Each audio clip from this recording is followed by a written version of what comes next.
يا آدم اسكن أنت وزوجك الجنة وكلا منها رغدا حيث شئتما ولا تقربا هذه الشجرة فتكونا من الظالمين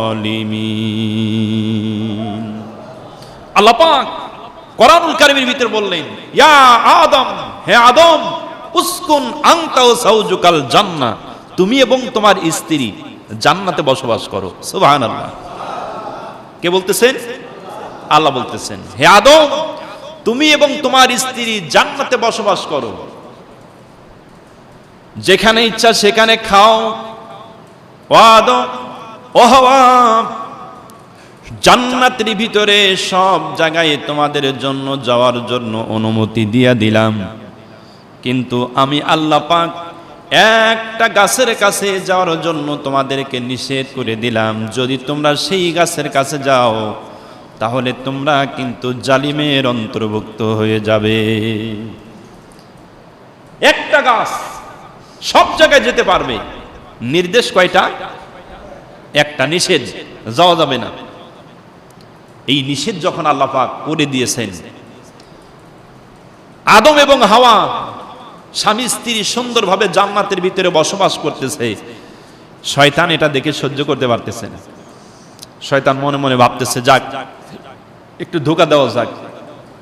শয়তান নেক্সট সূরাতে চলে আসছে, খুব দরবেশ সেজে চলে আসছে জান্নাতের জানালার পাশে। সে হাওয়াকে ডাক দিচ্ছেন, হাওয়া একটু এইদিকে আসো না, একটু গল্প করি।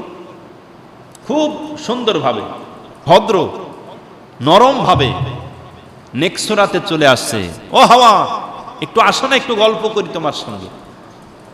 হাওয়াকে ডাক দিয়েছে জান্নাতের জানালার পাশে।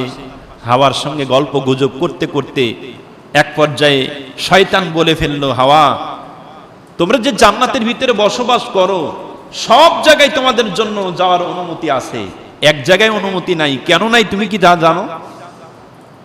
কেন নাই তুমি কি তা জানো? মহিলা মানুষ মনটা নরম তো, আর মহিলা মানুষ কিন্তু একটু লোভী বেশি হয়, কি ঠিক না? মহিলা মানুষ একটু লোভী হয়, প্লাস মনটা নরম, অল্পতেই মনটা নরম হয়ে যায়। শয়তান বলতেছে, আমি তোমাদের ভালো চাই, একেবারে তোমাদের আপন মানুষ, তোমাদের ভালো চাই বলে গোপন কথা তোমাদের বলে দিচ্ছি। আল্লাহ সব জায়গায় যাওয়ার জন্য বললেন, আর একটা জায়গায় যাওয়ার জন্য নিষেধ করেছেন। কেন করেছেন তুমি কে জানো?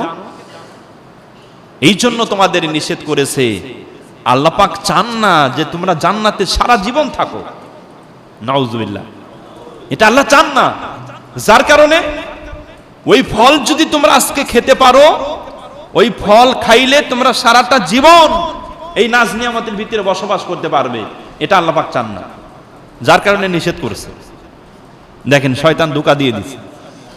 এখন মনটা নরম, মহিলা মানুষ কান্না বিজির কণ্ঠে বলছে, মহিলা মানুষ একজনের কান্না দেখে আর একজন এমনি কেঁদে ফেলে। কাঁদে কি কাঁদে না? দেখবেন মরা বাড়িতে মানুষ যাচ্ছে, মানুষ মারা গেছে, দলে দলে মহিলারা যাচ্ছে। কেন যাচ্ছে? কিছুই কই দেখে না, মরা মানুষকে দেখার তাদের খুব একটা গুরুত্ব নাই। কে কিরকম ভাবে কান্না করলো ওইটা তাদের দেখার সবচাইতে গুরুত্ব বেশি।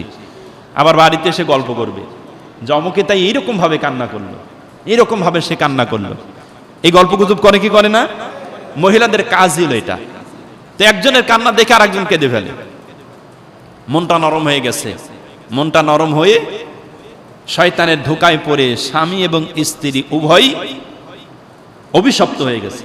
মানে শয়তান গ্রাস করে ফেলেছে এক কথায়। শয়তানের পথ, শয়তানের যে ধোঁকায় পড়ে গেছে।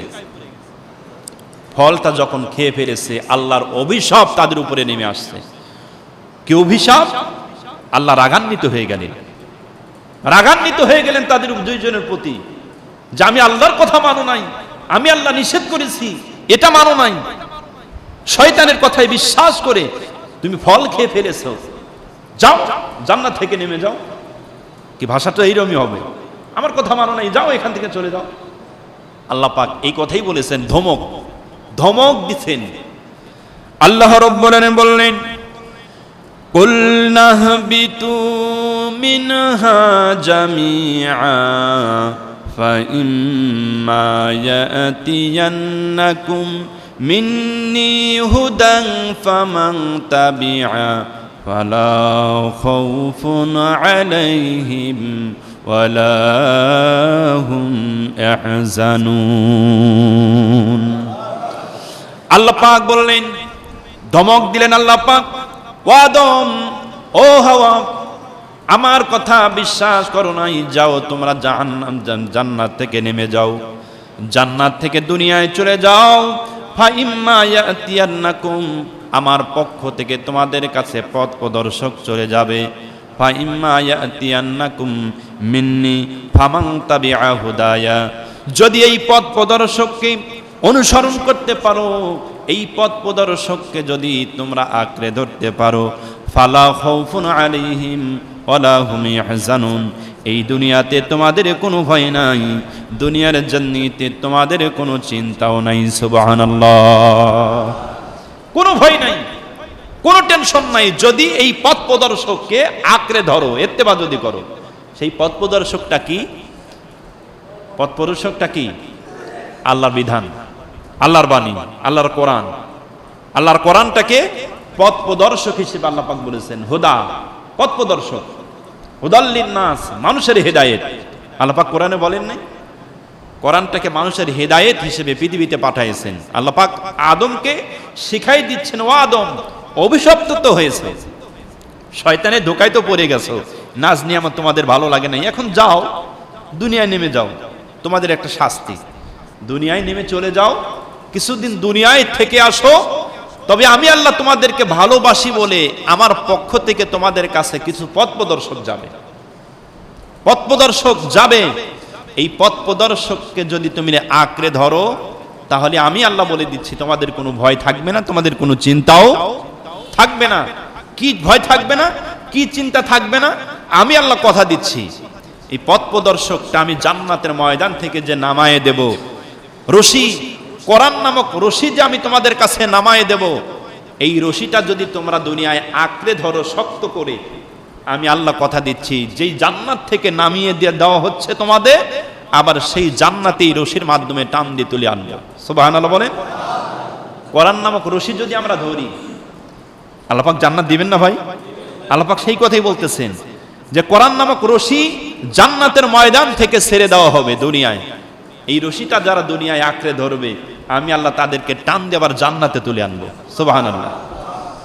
আদম আলাইহিস সালাম বর্তমান শ্রীলঙ্কার একটা পাহাড়ে আদম আলাইহিস সালামকে নামায় দিয়েছিলেন। সেখানে পায়ের ছাপ আছে, আদম আলাইহিস সালামের পায়ের পাহাড়ের উপরে ছাপ আছে। এজন্য ধারণা করা হয়, ঐতিহাসিক ঘটনা, এটা কোরআনেও নাই, হাদিসেও নাই, ঐতিহাসিক ঘটনা যে আদম আলাইহিস সালামকে শ্রীলঙ্কার পাহাড়ে নামায় দেওয়া হয়েছিল। সেই পাহাড়ের উপরে আদম আলাইহিস সালামের পায়ের ছাপ আছে। আদম আলাইহিস সালাম তো অনেক বড় মানুষ, 60 গজ লম্বা। কয় গজ লম্বা? আদম আলাইহিস সালাম কিন্তু 60 গজ লম্বা মানুষ। এবং প্রত্যেকটা আদম সন্তান শুনে খুশি হবেন, প্রত্যেকটা আদম সন্তান যখন জান্নাতে যাবে, আদম আলাইহিস সালামের রূপে তার মতো 60 গজ লম্বা হয়ে জান্নাতে প্রবেশ করবে। 60 গজ লম্বা। আমরা সবাই যারা জান্নাতে যাব, আমরা সবাই কি হব? 60 গজ লম্বা মানুষ হয়ে যাব। এত বড় মানুষ হয়ে আমরা আল্লাহর জান্নাতে প্রবেশ করব। সুবহানাল্লাহ বলবেন না? তাহলে আল্লাহর জান্নাত মনে হয় ছোট? হ্যাঁ, আল্লাহর জান্নাত অনেক বড়। আল্লাহর জান্নাত অনেক বড়। সামান্য ছোট জান্নাতও যদি দেওয়া হয় একটা মানুষকে, তাও এই দুনিয়ার 10 দুনিয়া সমান। সুবহানাল্লাহ বলবেন না? এই দুনিয়ার 10 দুনিয়া সমান আপনাকে জান্নাত দেওয়া হবে। এত বড় জান্নাত দিয়ে করবোটা কি? কি কন? এত বড় জান্নাত দিয়ে করব কি? এরকম মনে হয় প্রশ্ন আসে। আর মায়ের গর্ভে যখন ছিলাম, আমাদের মনে হয়েছিল যে গর্ভটাই মনে হয় অনেক বড় জায়গা। তারপরে যখন দুনিয়ায় আসলাম, বিশাল একটা দুনিয়ায়, সর্বনাশ, ঘোরাফেরা করি, দৌড়াদৌড়ি পারি। হ্যাঁ, এক ভাঙ্গুরা থানায় যদি ঘুরতে যাই, তাই তো অনেক সময় দরকার। অনেকেই মনে হয় এরকম আছে যে পুরা ভাঙ্গুড়া থানার গ্রাম চেনেই না, এরকম আছে না নাই? আমার এই ভাঙ্গুড়া থানার গ্রাম কি আপনারা অনেকেই চেনেন, সব গ্রাম কিন্তু চিনবেন না। এই জন্য দুনিয়া থেকে যখন আবার চলে যাব, আবার আমাদের কাছে এটাই মনে হবে যে এত বড় দুনিয়া ছেড়ে কবরে যাচ্ছি, সামান্য 3.5 হাত মাটির ঘর। কিন্তু ওখানে গিয়ে আপনি যখন জান্নাতি হবেন, আল্লাহ পাক 10 দুনিয়া সমান একটা বড় ধরনের একটা জায়গা আল্লাহ পাক প্রশস্ত করে দিবেন, সুবহানাল্লাহ। কিন্তু যদি জাহান্নামী হন তাহলে কি হবে? কবর আরো চেপে যাবে, সংকীর্ণ হয়ে যাবে।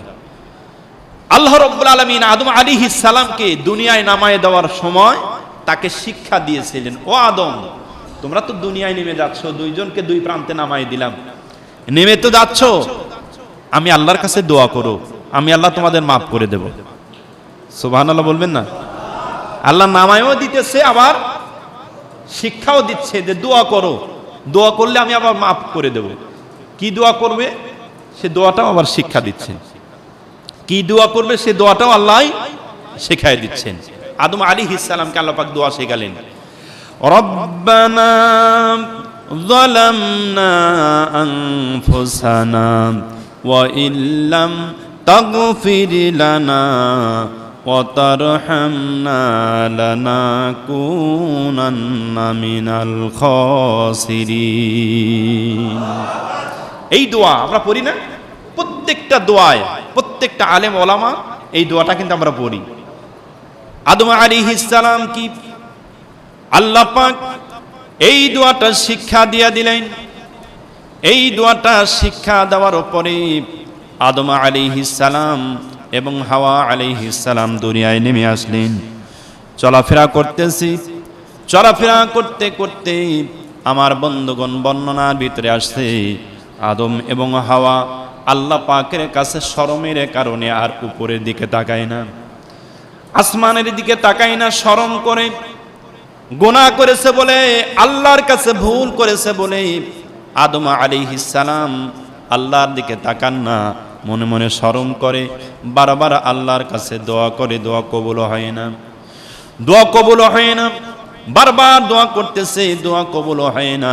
শেষ পর্যন্ত রসুলের সম্বন্ধে যখন রসুলকে সামনে রেখে রসুলের দোহাই দিয়ে যখন আখিরি জামানার পয়গম্বরের নাম নিয়ে যখন আল্লাহর কাছে দোয়া করেছে, আমার আল্লাহ রব্বুল আলামিন সেই দিন আদম আলাইহিস সালামের দোয়াটা আল্লাহর দরবারে কবুল করে নিয়েছেন। সুবহানাল্লাহ। বন্ধুগণ আমার, ভাইরা আমার, আদম আলাইহিস সালামের দোয়াটা আল্লাহ পাক যেই দিন কবুল করেছিলেন সেই দিনটাই ছিল 10ই মুহররম, আশুরার দিন। এই দিনের গুরুত্ব আছে। ওই দিনে আদম আলাইহিস সালামের দোয়া আল্লাহ পাক কবুল করেছিলেন। শুধু তাই নয়, হাওয়া এবং আদম আলাইহিস সালামকে আরাফার ময়দানে, বর্তমান যে আরাফা, আরাফার ময়দানে পরিচয় করায় দিয়েছিলেন। আরাফা অর্থই হলো পরিচিত। আরাফা অর্থ কি? আরাফার অর্থ কি? পরিচিত হওয়া, পরিচিত। এই আরাফার ময়দানে আমরা সবাই একদিন উঠব। আরাফার ময়দানেই আমরা সবাই উঠে যাব। কোন দিন? সেদিন কিয়ামতের দিন। হিসাবের জন্য সেখানে আমরা উঠে যাব। আমাদের সেখানেই হিসাব দিতে হবে। আরাফার ময়দানে সব মানুষ দাঁড়িয়ে যাবে। পৃথিবীতে যত মানুষ আগমন করেছে না, আদম থেকে শুরু করে শেষ পর্যন্ত, সব মানুষ একযোগে, সব মানুষ একযোগে সেই দিন দাঁড়িয়ে যাব। আল্লাহ পাক সেই দিন হবেন বিচারক। সেই দিন আল্লাহ পাক হবেন কি? বিচারক। ভাই, দুনিয়ায় তো আল্লাহ রহমান, এই দুনিয়ায় তো আল্লাহ রহিম, গফুর ও গফফার, এগুলো দুনিয়ায়।